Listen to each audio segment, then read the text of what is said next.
don't fear, keep trying. Success always come to those who try, maybe not today, but surely one day failure is not in. It is a chance to rise again. No one becomes successful overnight.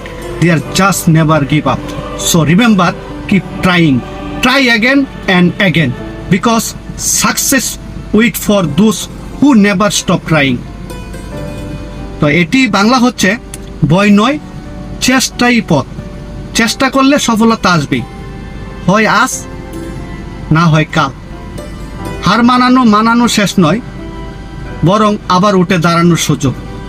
সফলতা কেউ একদিনই সাফল্য পায়নি, তারা শুধু থামেনি। তাই মনে রেখো, চেষ্টা করো বারবার, কারণ সাফল্য অপেক্ষা করে সেই মানুষের জন্য যে চেষ্টা করতে জানে। সো বন্ধুরা, ভিডিওটি কেমন লাগলো? ভালো লাগলে লাইক এন্ড শেয়ার করবেন এবং don't forget to subscribe my channel. তো সবাই ভালো থাকেন, সুস্থ থাকেন এই প্রত্যাশা রেখে আজকের মতো আমি বিদায় নিলাম। আল্লাহ হাফেজ।